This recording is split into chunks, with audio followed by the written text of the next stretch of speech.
Welcome to Uncommon Ground. My name's Talal Yassine.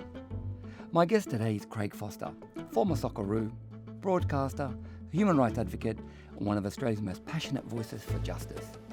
You may know Craig from the football field or soccer field, or his years in front of the camera. But to really know him, you need to look at the impact he has had off the pitch. He's become a fierce defender of human rights, asylum seekers, and social equity, and has used his platform to speak truth to power, to push for change where it matters most. In this conversation, we talk about what fuels that drive, what it costs to take a stand, and why staying silent is never an option for him. Let's get into it.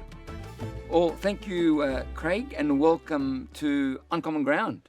Oh, nice to see you again. Are you well? I am living the dream, my friend. Okay, excellent. I feel like I might be a little bit underdressed, am I? Given that you're a business, expert. I'm a business android.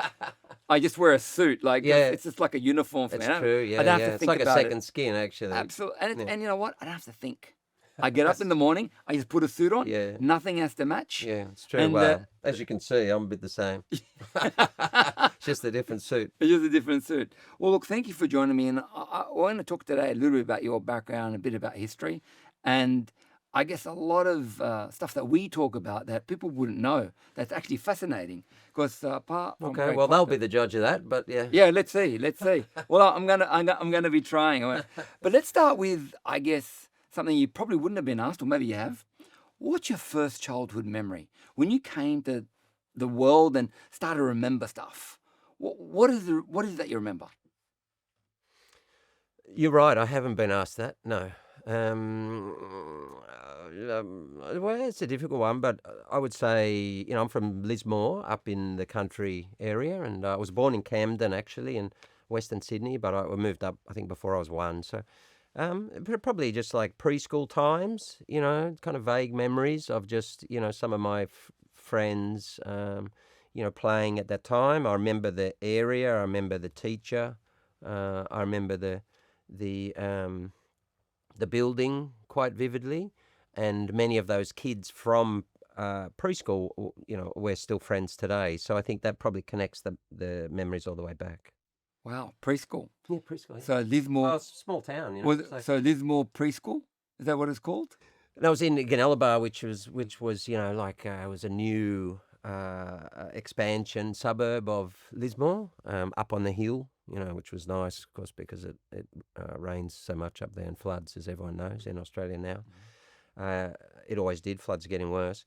It was a small, quite new area, and in a small regional town. It's true that everyone pretty much knows everyone. It's expanded a little bit now, and so all those friendships, last really a lifetime. So tell me about the Craig Foster story in Lismore and surrounds, obviously a new suburb of Lismore. So did you grow up there? When did you leave?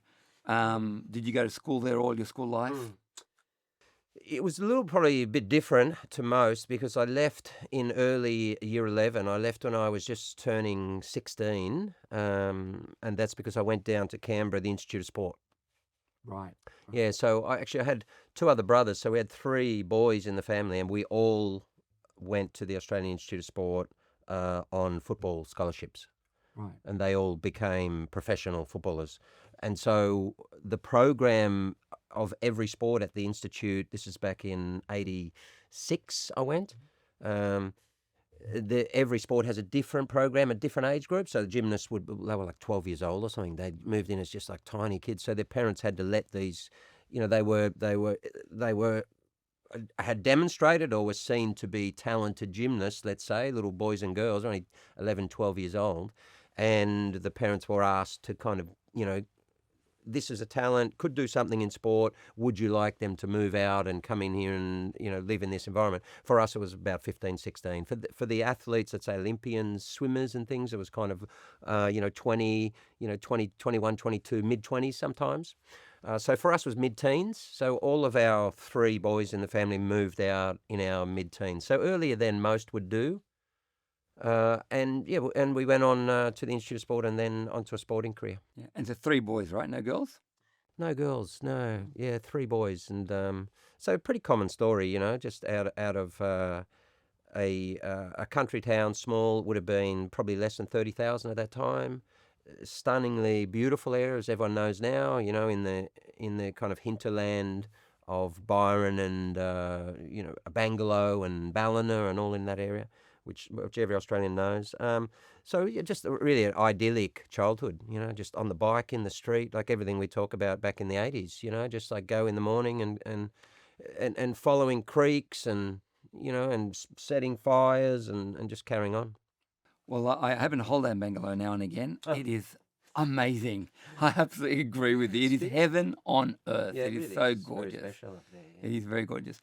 But I think the story you're being a bit humble about growing up in a small country town and all three of you going to the institute, because only like stars or stars in the making get to go.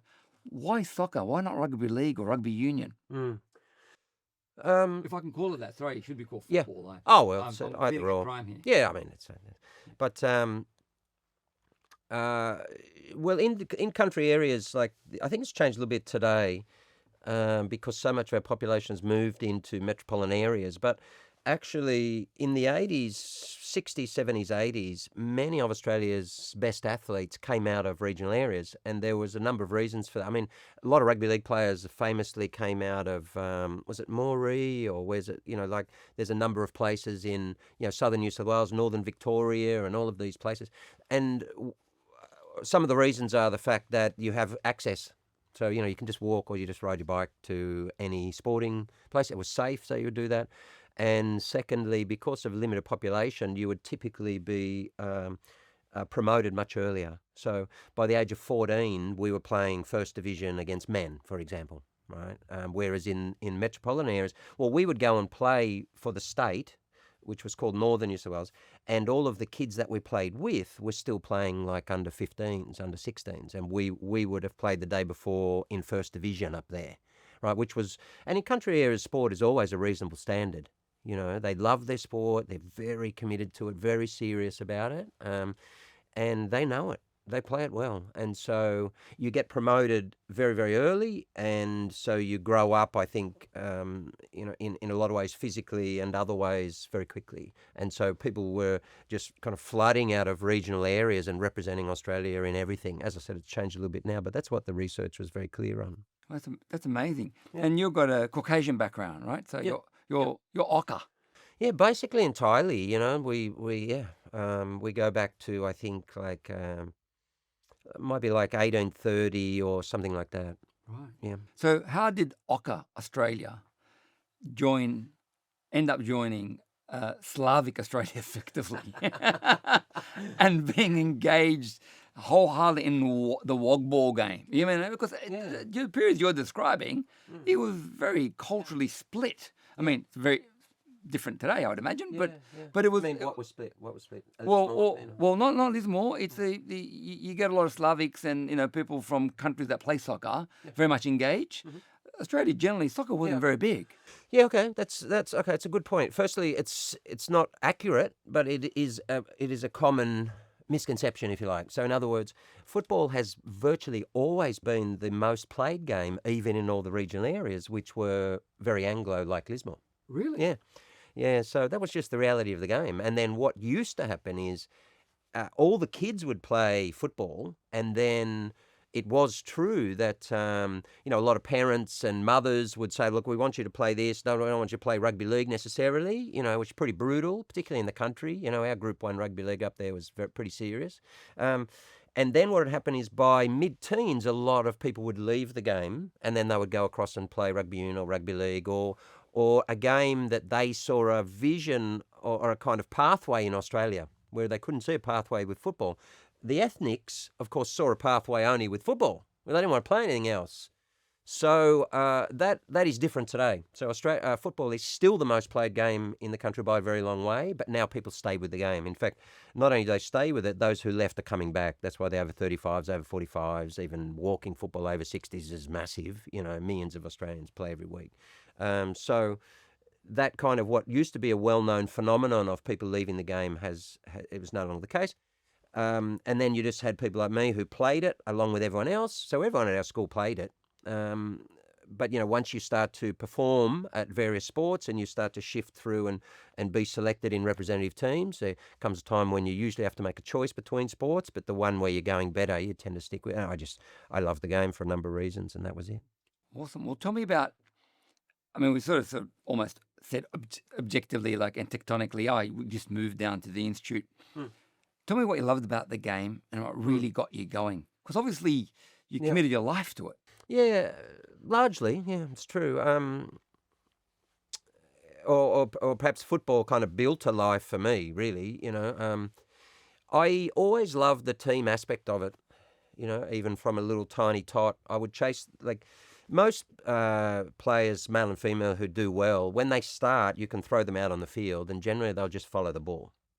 The ball is like a magnet, and if they don't, you kind of get a bit worried. It's like and I would just follow the ball, and just you just want to be involved in the action of the game. But then pretty quickly you realise that there's a team around you, and that you can organise people, and that that it's much more fun to win as a group than it is to win as an individual. It was for me anyway. I always enjoyed that camaraderie.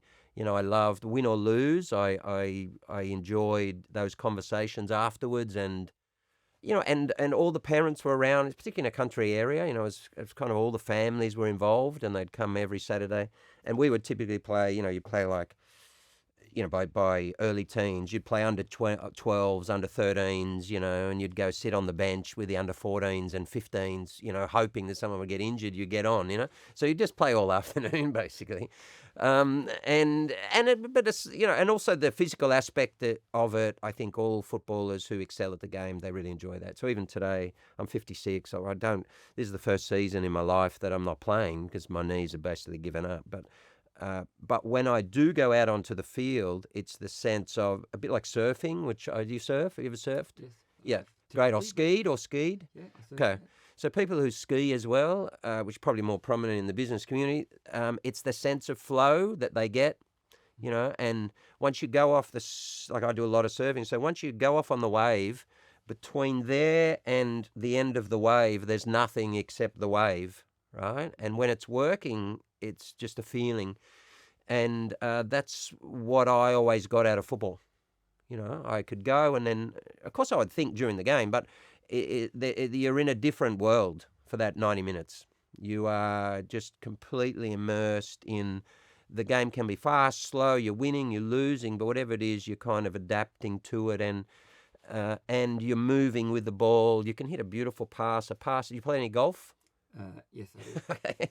I also, No, you're shining up here. Yeah, no. Well, just because that's how we relate through sport. That's how Australians relate, right? So if you, and I play quite a bit of golf, so you can hit a shot, and it goes off. You've done something wrong, but when you hit one perfectly, it's just a sense. It's a state of flow that it just brings you back. You only got to have one, out of, like. So the only game I ever played that I was reasonably good at was soccer. Right. When I was a kid. Okay, good. And the other game I play is squash, Okay, which is now out of fashion completely. yeah, a bit, yeah. But I'm like paddle. Or yeah, but this businessman thing, I'm a boy from the burbs. We didn't do much golf, not much surfing. Okay, sure. But I'm starting to learn it now. Yeah, good. Yeah. Yeah, great. Well, I mean, obviously, as you age as well, you have to find sports that work, and that you can do. But there's a purity about. So what happens in football? It's a beautiful game because everyone kind of, and I did a lot of youth football coaching as well, both boys and girls, and what you see is that the personalities and the physical capabilities, they always coalesce towards a position on the field that they feel comfortable in. So people who want to support the team and are happy for people to do really good stuff but don't want us to lose, they automatically levitate towards defence. And people who love to be in the centre of it and they want to feed everyone else and help them be good, they go to the centre of the field, and that's where I went. It also happens in country areas where you don't have usually a massive talent, and so the ones who are athletically talented do tend to stand out, and therefore you tend to kind of become the engineer of the group because you have to get everyone working to be able to win. So there's all, and people who just like to sit on the outside, feed me the ball, I'll go and score. That's that's kind of their morale in life. It's beautiful, and that's where they go, and they're happy, and so it was always that connection of all of the different personalities and how we all came together that I really enjoyed. And what was your experience going from country, New South Wales, to, I guess, Canberra, and then after that playing for all the teams, mostly in, I would imagine, New South Wales and Victoria and nationally?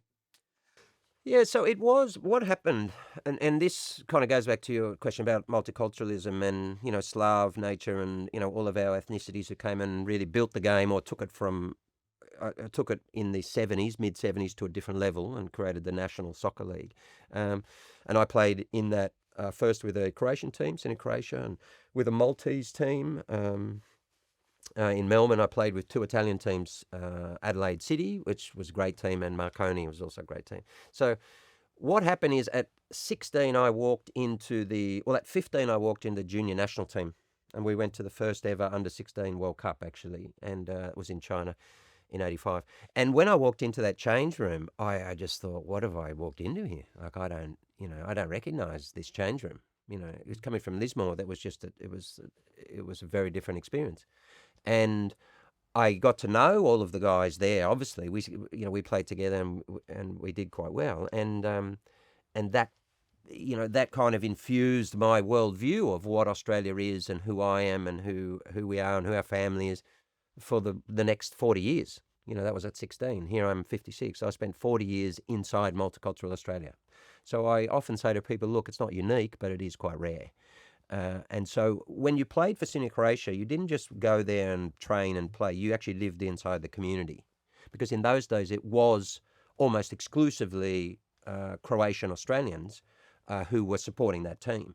And when we played Sydney Olympic, you were playing Croatian club against Greek Australians. And it was almost exclusively Greek Australians who were in the stadium for Sydney Olympic.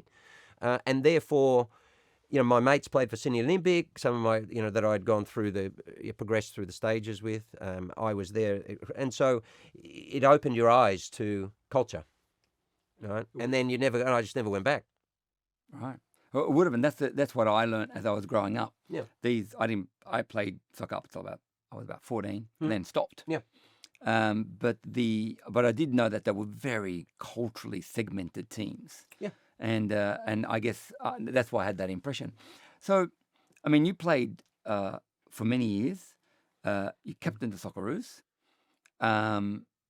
What would you think the leadership lessons, the lessons you drew from your long career in football in Australia? Yeah, so I played for a bunch of clubs, played for Australia under different coaches. I worked for SBS for like nearly 18 years or something like that. I ran our Players Association as a CEO for a while when I had to go back and save it a bit. Like players asked me to come and I chaired that, I chaired other things. So I've seen a lot of human interaction in a lot of different fora, at my age now. And I would say the overriding a difference between what I would say real leadership and just mandated leadership, i.e. just because someone is a CEO of a firm doesn't mean they're the leader of the firm. Often they're not the leader of the firm, right? And we see this a lot in sport. So just because you have the armband doesn't mean that the guys are following you, right? Just because you're the coach very often actually means that, we're making the decisions that you're not capable of making. So being appointed to a leadership position doesn't necessarily mean that people want to follow you. That's a very different thing. And so I think humans want to follow people that they know genuinely actually care about them. And you can make hard decisions affecting those people, but still with a sense of care. People who are in positions for their own grandeur and their own, self-aggrandizement or, their self-promotion, they're the people that I think are, they can occupy those positions, but they're not real leaders. And, you've only got to put people in any situation. Today I often lecture, for example, in different things. We do group, for universities, and we do group things, and you can see the dynamics working pretty quickly. Human dynamics are pretty clear. I don't think they change too much, and that is that people who actually want the best for others around them and not necessarily themselves. And if the group knows that you're actually prepared to sacrifice in a way yourself for them, then that, in my view, is true leadership. In your soccer career, there was a stage where all the everything turned against you. Your performance wasn't great, Mhm. and then you came back at an older age, and it's still a story for the times. Even for me, who doesn't follow football that closely, that was a well-known story. I'd really love for you to dig into what happened and how you came back and proved your critics wrong. Well, you should have critics when you're an athlete anyway. And of course, different points of view and what you would call criticism is often the best feedback that an athlete, or indeed anyone, can get. I don't think we should be immune to that. I think it's just the way that's delivered, right? And that's why part of Australian culture is, we always say, oh, well, it shouldn't be personal, but, it's particularly in sport. You have to hold teams and coaches and athletes, accountable to, the fans who are paying to go along and so on. So obviously I work in the media, so, I believe in that. So, but, everyone has a different story, in life. And so for me, I just try and understand what it is. I try and understand where the person's been who sits across the table from me before I make a judgment as to whether they are a good or bad person, if you like, right? Because we all, I was a different person 10 years ago or 20 years ago, and we should all be a different person every year. That's why I look at it. So therefore, where have you come from? How is it that you built this understanding? And what common ground can we find and try and move somewhere together, whether it's a country or blah, blah, blah.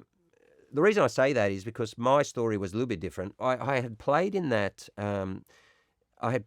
Junior national team. It was the first one that Australia had. It's common now. It's called the under-17s, and we went over to China. We did well actually, and it was the first time like the Australian kids had been in one of these tournaments. So we made the quarterfinal, and they selected a team of the tournament afterwards, and I was selected in that team. So I was the first. It hadn't happened before. So all of a sudden, subsequently, I think we've had one or two over the last. What is that? It's like 40 years. 40 years.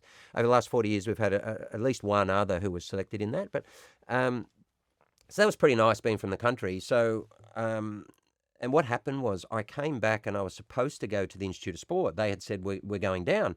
And the local community were very proud. They thought this is marvelous, and they wanted to do a function on the back of the car, like a civic thingy, whatever you call it, and the community came out, and, it was great. And then they said, will you play one more game before you go down to the Institute, because we'd like to come out and pack the stadium there.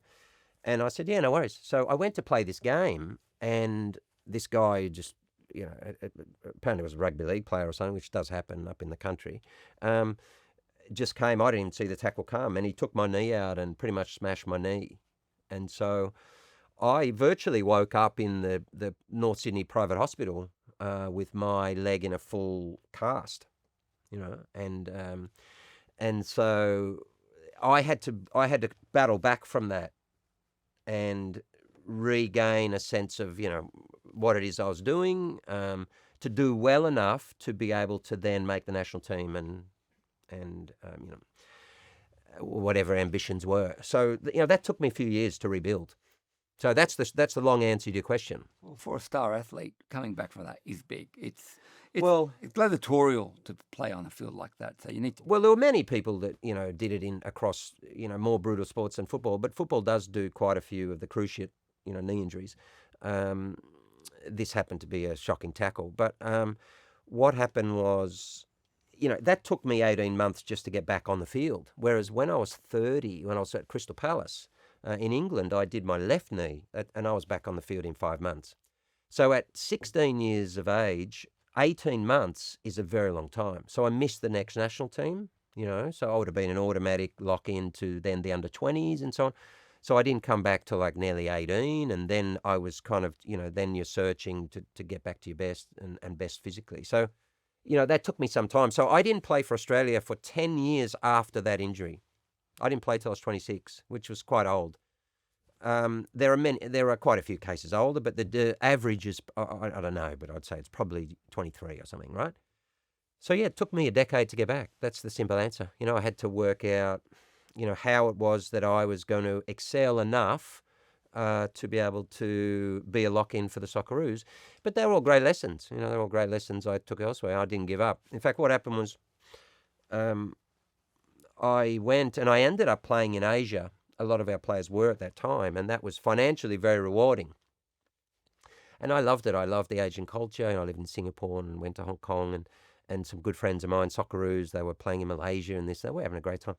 And I was hitting nearly, I was 23, I think I was hitting nearly 24 by that time. And our team was doing great. I was the captain. We were winning stuff. And the owner was saying to me, we want you to stay. And, they were waving around big checks, of the day anyway. We're going back to 1990, 91, 92. And I just kind of thought, look, you have the opportunity to go to here, and I don't want to compromise to go to here. So my only aim really as a footballer when I was a kid was to play for Australia, and that meant everything to me. And the rest didn't really matter that much, right? Coming out of the country, the concept of Australia, watching the cricket teams and I didn't used to watch the football teams because we didn't have SBS, but all the, these Alan Borders and all these people, they were legends up in the country, right? They were really revered. And to do that was, the kind of holy grail. And so I decided to throw all that in and come back to Australia in order to play for the Socceroos. And, I had to give up what was a very lucrative contract over, probably 4 or 5 years. And in those days it was only 22, 23, would have set me up. And so everyone, even people that love you, even family members and others, they say, listen, that's madness. What are you doing? You've got a great life. You're here, do this. I said, well, I don't really care. What I want to do is play for Australia. So I was prepared to throw it all in. And in fact, I did throw it all in. I came back, and the champions at the time was Adelaide City. They'd just won the championship. And I think they had 7 Socceroos in the team. And so I called the coach, who remembered me from a few years before. I didn't know him. And said, listen, I'm coming down, and I'll just come and trial. And, I'd like to play for you guys. You guys are champions. Because I knew if I made that team and I was good enough to play in that team, I would become a Socceroo. Right? It was that simple. So, and he said, oh, well, okay, we don't really need a player, but come down and let's have a look at you, whatever. Right? So I went down, and he said, yeah, look, we really want to sign you, but we've got no money. And I was 23, nearly 24. Right? And I said, don't worry about it. Don't worry about the money. What you guys need to do, it doesn't matter. So for that first season, I earned $8,000. Right? And in fact, they said, what we'd like you to do is we'd like you to live in this house that we just bought with all these young players to lift them up and grow them up. I said, okay, no worries. So I lived in a house with 2, 3 young players. They're lifelong friends of mine today. They're great kids. And I earned nothing. Then what happened was, and I tell this story sometimes in school, in schools to kids, about just not giving up. Like, as you know, the people who get there are not always the most talented. Obviously, I had talent, but then I faced these challenges. The people who really get there are the ones who just refuse not to get there. And so what happened was I was ready to go and blah, blah, blah, and I went into the early season and I broke my foot. And then the doctor said, oh, look, 6 weeks, you'll be fine. I come back, had an x-ray, said, you're fine to play. I went in the first game back, after about 7, 8 weeks, I broke it again. The club said, listen, this is ridiculous. You need to go away for longer and blah, blah, blah. And I was so eager, I was training and whatever. So they said, this time we'll make sure. So I went away, I came back, and no word of a lie, I think it was in the first game, I broke it a 3rd time. So then they put a screw in it, which is still in there today. So what happened is that was the season gone. So I'd thrown in all of this. I decided that I was going to, this is what is meaningful to me, and I don't care what I give up for it. It doesn't matter to me. and then I lost an entire year.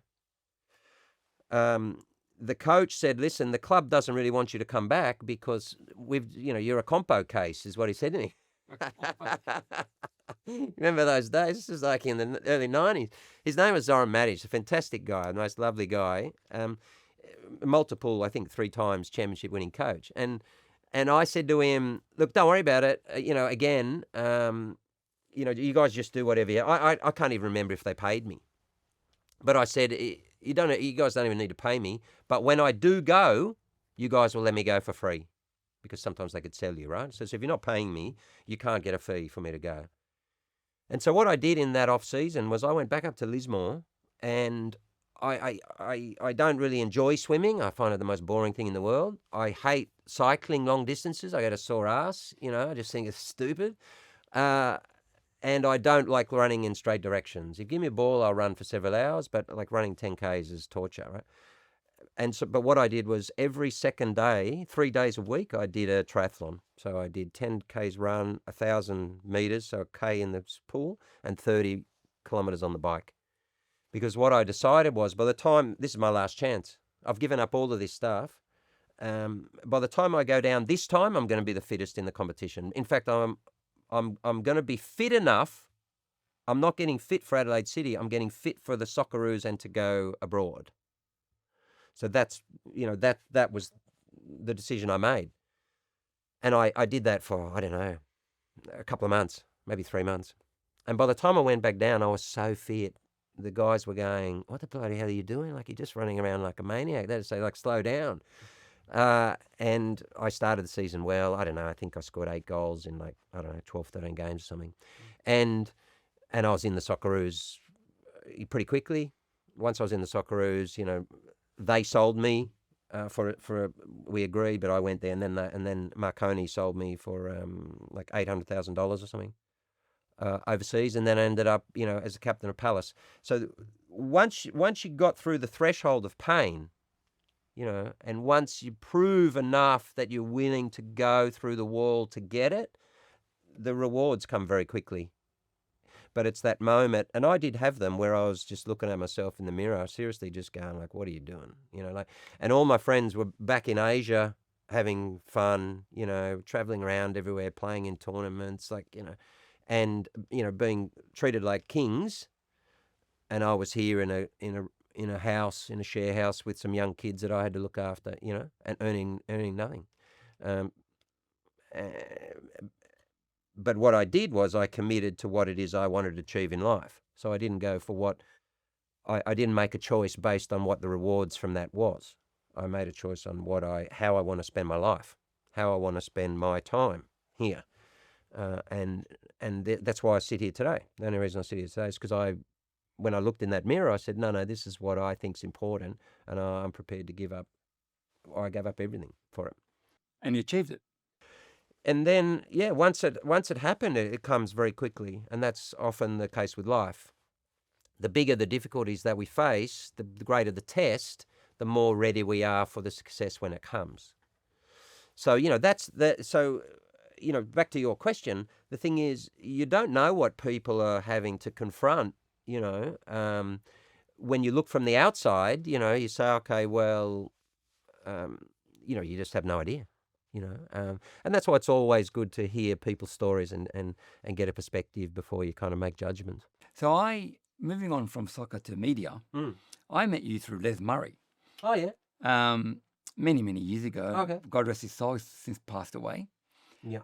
Talk to me about the 18 years at SBS, because you're part of the rise of football in Australia, but the rise of covering of football in Australia. Tell me a bit about that. People often ask me to come and speak to their companies or, whatever, governments or other things and departments and stuff. And I was speaking yesterday to Choice Magazine, actually, which is a great organisation which kind of, protects the public and holds companies accountable and holds power accountable in some ways. And I was saying to them, I hope what they have is similar to what we had at SBS. And I hope this for everyone in life, is that we had a very strong sense of mission. And the most powerful thing that you can have in life, I think, is a mission. The only thing is to try and make sure that it's actually good, that it doesn't harm anyone, it doesn't screw the planet, and that it's benefiting people, right? And then it's powerful. It's not damaging. And so SBS was several missions. Firstly, it was a mission of multiculturalism, which of course, I'd walked out. You've just heard the story when I was 15, 16. And all of a sudden, by the time I was 31, 32, I was retiring, and SBS, Les and Johnny asked me to join them. And then they said, "Can you stay?" I said, "Yeah, look, so I retired and just went straight on air. And so I'd walked out of the multicultural game straight into the multicultural broadcaster. And so I believed in the mission. I believed passionately in the mission. I lived that experience for, 17 years of professional football with multicultural Australia, with the Croats and the Serbs and the Italians, or, whatever. I mean, they're great names, or, whether it was Alex Tobin or Damien Mori, who I think's got Polish background, or, from Ned Zelic, Croat to, everyone, and we'd been in that environment together, and of course, in a sporting environment, some have more talent than others, but effectively we're all equal, and I believe that. So when I walked into SBS, it made perfect sense to me. Here we are, we're talking to Australia about the importance of actually, a Greek Australian is just the same as you and is just the same as me. And that was meaningful to me because I just lived it.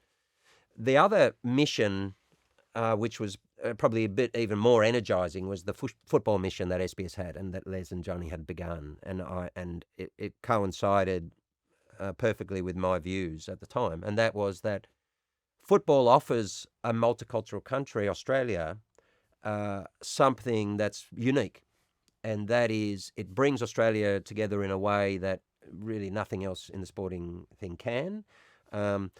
Because of the multicultural nature of the game, it automatically expresses the demography of the country, right? So, even if it's Sam Kerr, for example, who's Indian-Australian, Indian-Irish Australian or something like that, right? It's a great example. So Australia looks at her, or looks at, Mary Fowler, South Pacific, I think might be Papua New Guinean. They look at her as just Australian, and sport is unique in that respect. God knows if they were in Parliament or something now, they'd just be copying all sorts of racism, right?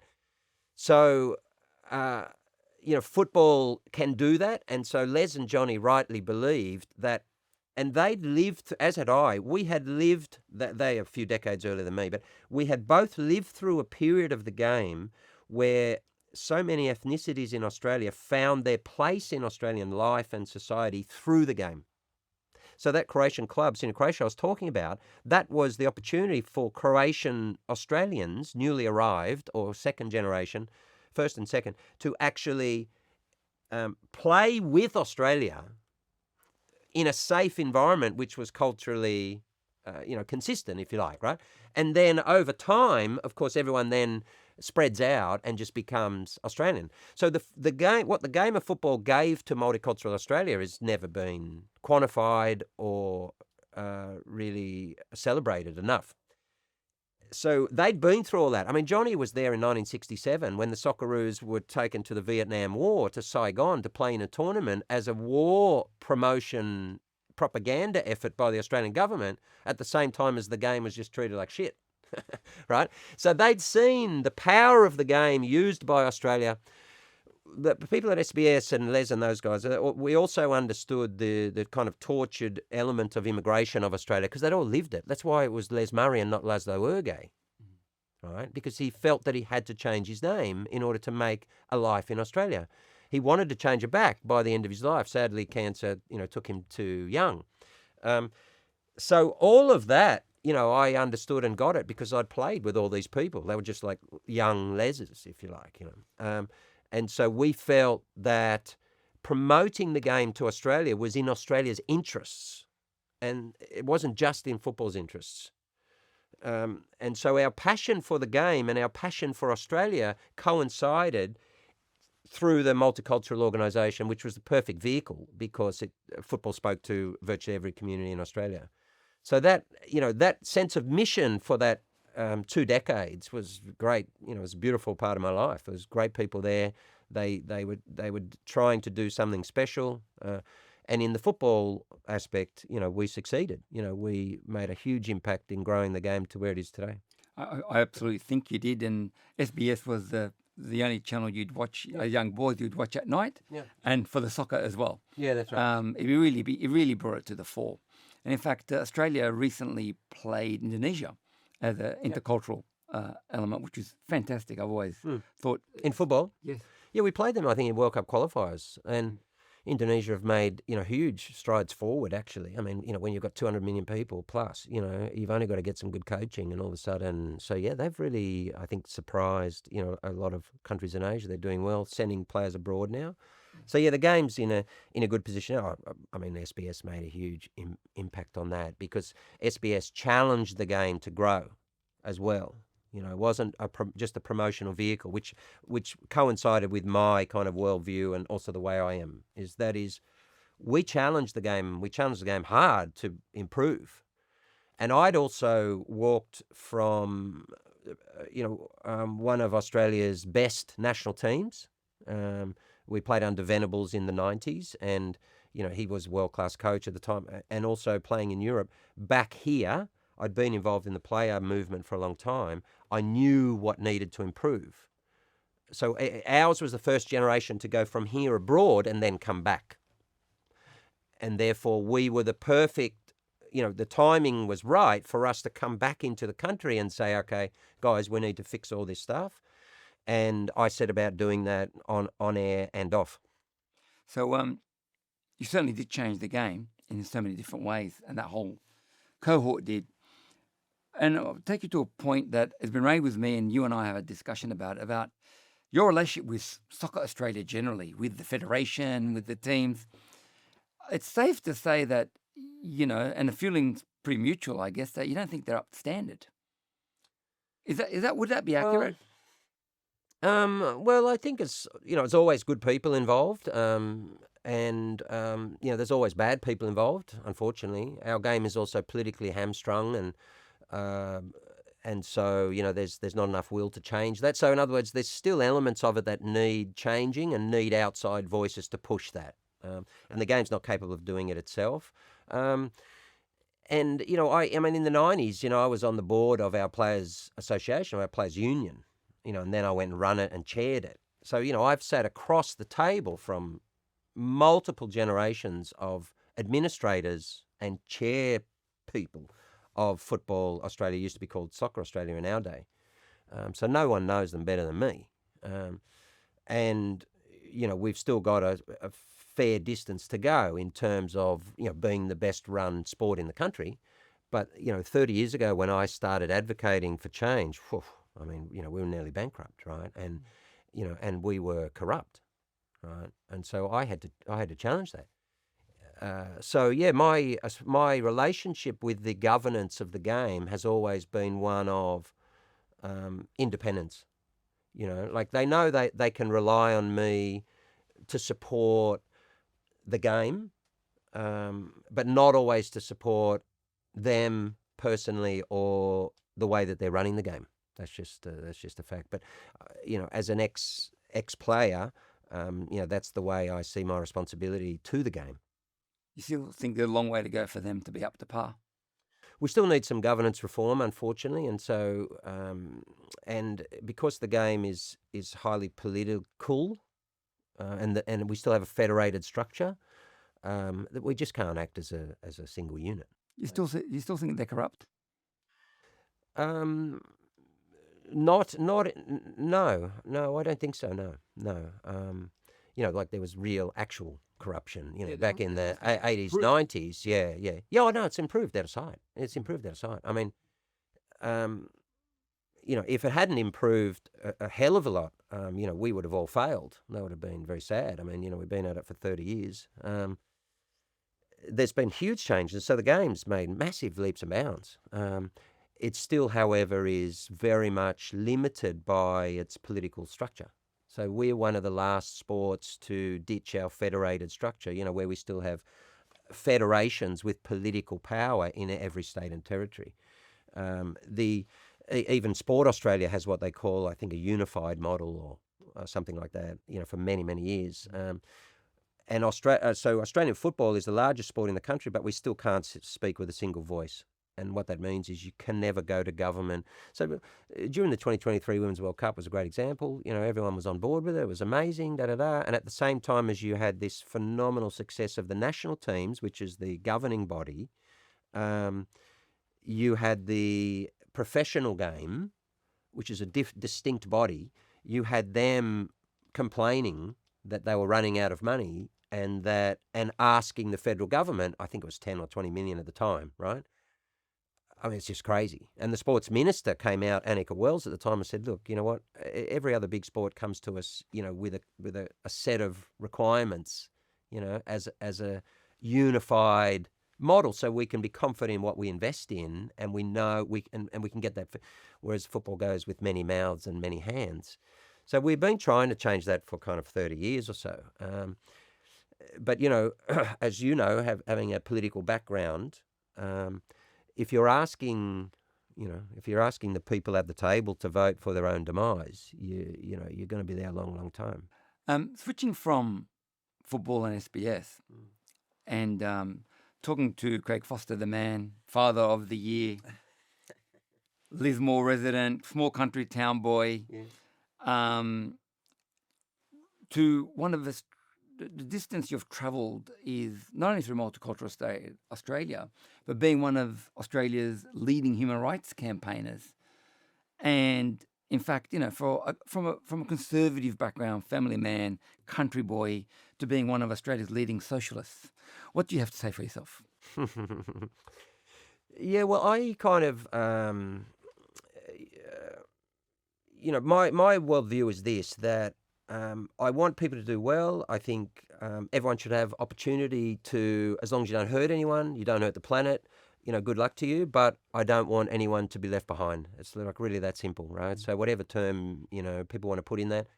I think political terms even are changing now because, what happened during COVID and, you had a right-leaning government, spending billions of dollars, in what they would have previously seen as, a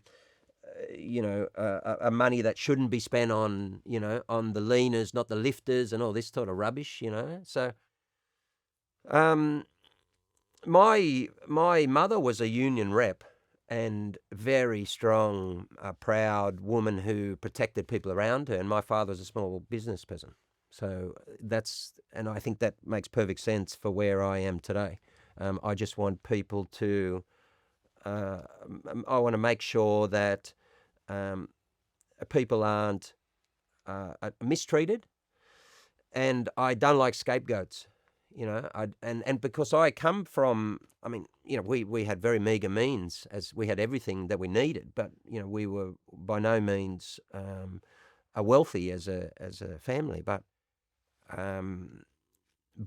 playing for Australia gives you a lot of privilege, gives you a lot of status in sport in Australia, given the cultural importance of sport, right?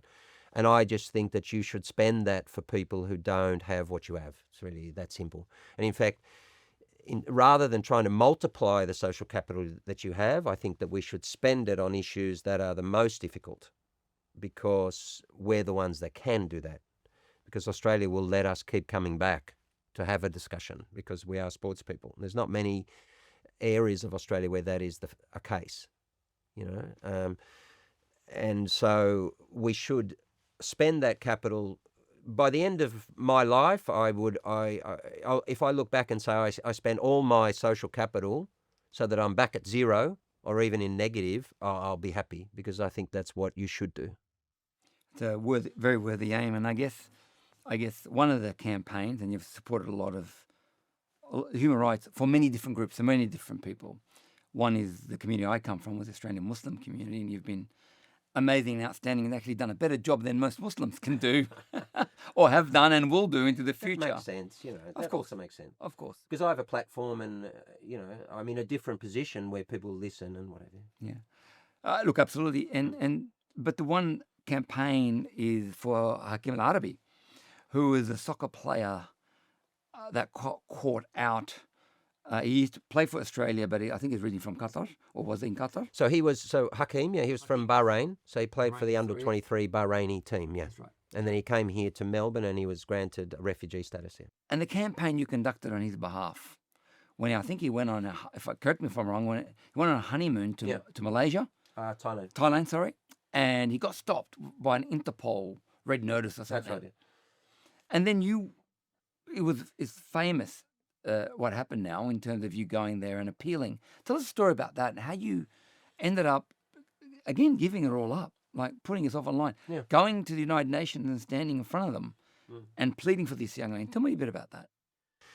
Yeah, it's not very sensible, and it does torture my wife from time to time. But, there's been a number of points in my life where I just said to her, look, this is so important that if we end up, like, I'm happy, I've enjoyed my life and, I've achieved a lot of things I wanted to achieve. And I often say to her, look, this house or this, what we have in terms of financial means, that's not our life.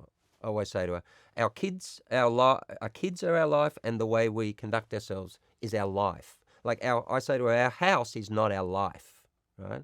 It's a product of it, but this is not us.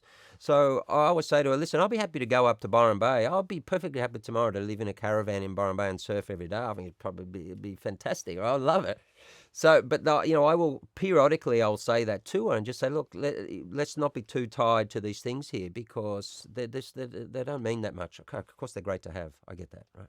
But, like even when I was at SBS, I remember, Frank Lowy took over and the Players Union was in trouble at the same time, and I was on SBS working. And the players asked me to come back to the Players Union, of which I was a life member, to actually run it because they needed, you remember the 2006 World Cup very well, we went to Germany. Mm-hmm. A year before, the players were struggling to get a deal with the governing body. And Frank and John O'Neill, the ex-rugby guy, they wanted to kill the players. They thought the player union was too strong. Well, I spent 30 years building it up, right? And so they wanted to kill that. They're trying to divide the players and do all this stuff. Anyway, I didn't know anything about this. I was working on it. I was happy. Anyway, the players called me one day. They were at a tournament, and 3 or 4 of the leaders got on there and said, "Look, we our leadership of the union just can't get the deal done. They're getting bullied by these two, and you need to come back and help." So, all right, I'll go and have a look and see. Anyway, I had to run it for a short period of time. I said, "Look, you guys got no money." They had no money in the bank. I said, "Oh my God!" So anyway, I said to SBS, I said, "Look, these guys, I need to help the Socceroos out because this is like their physios. This is everything they need for the preparation. This is whether they're going to have business class ticket seats or not. It's whether they're going to have all of the preparation they need to perform well." And SBS, the chairman, said to me, "Yeah, that's no worries. Go back and just run it for a few months. This is the Players Union, and it's not going to affect you on air. Why should it? And so okay, fine. Anyway, as soon as Frank Lowy learned that the new CEO of the Players Union was going to stay on air, he wrote a letter to the chair, and he and John O'Neill complained, said they need me off air straight away. And so then the chair of SBS came to me and said, "Oh, sorry, I know I told you that, but you can't do it." I said, "Well, I just promised the players that I'm going to do it, and the other CEO has left the organisation and they've got no money, these guys." And he said, "Well, I'm sorry, you're just going to have to tell them no." I said, "Well, I can't tell them no. I gave them my word." So I had to go back and tell my wife and say, "Listen, sorry, but we're out of a job." So I resigned from SBS and went to run this thing for a period of time to get the deal for the players because I had been one, right? So I knew how important it was and I was committed to the playing group and to the game. So anyway, so I ended up working for nothing for a bunch of months trying to do this stupid deal. And in fact, I walked in to the first meeting and with the outgoing CEO and John O'Neill, was this, I guess you would call him a strong character. He was treating this guy like, and I'd have said, "Look, John, I'm here. It looks like I'll probably be taking over. I'm a life member, obviously, and mate, that's not going to work anymore, because I represent the players, I captain the team. I've got the mandate from the team, so I'm just here to tell you, look, stop talking to him like that, right? We are the Players Association, and you need to deal with us in this way, right? Anyway, he just got up and walked out. He just said, I'm not dealing with you. I said, well, you know what? I don't really care. The point is, I represent the Socceroos. The captains of the team, the leadership group, have just told me that I need to be here doing the deal. You can do what you like. I don't care. But when you're not going to get out. You're not going to get out of it without a deal, right? Otherwise, the team's not going to be playing.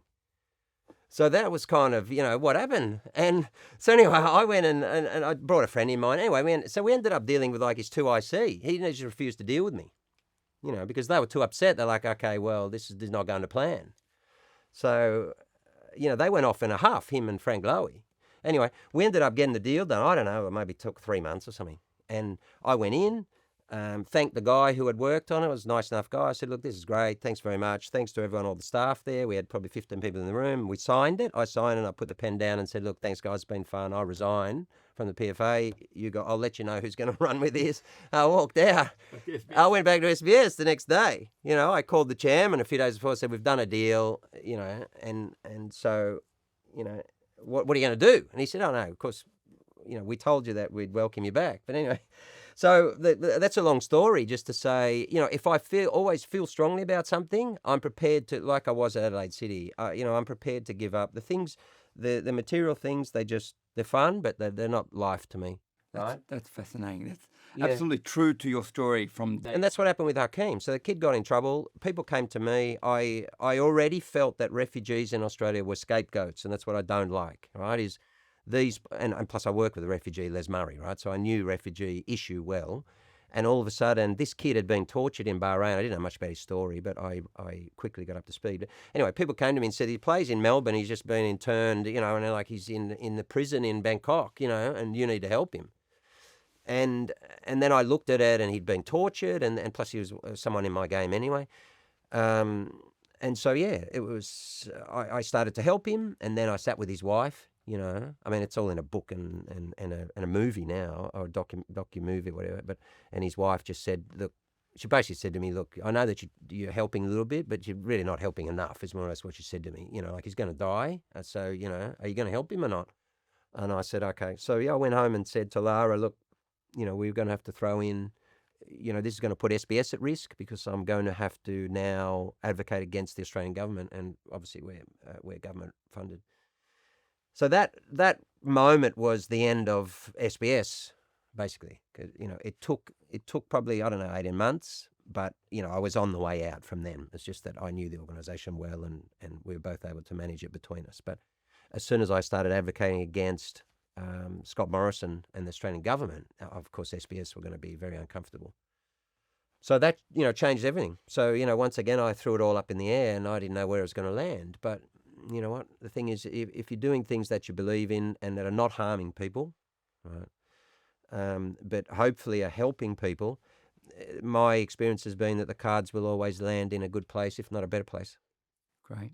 Switching gears a bit, this is a number of questions I ask my guests. And they're quickfire questions, just things that I'm not going to ask you the favourite colour, it's okay. But it's what's the first one is, what's the biggest misconception people have about you? Oh, geez, I don't know. I don't know that. I don't spend time worrying about it, to be honest with you. I don't read the stuff. I'm not, and I've never been focused, whether as a player or as anything else, on what my brand is or what my reputation is or anything like that. I don't spend 1 second on it. I just do what I think is right, and that's all I want to do is get to the end of my life when I say, you know what, when I was asked those questions in big important things where I could make a difference, that I said yes, not no. So I don't really know what people think. What's your guilty pleasure?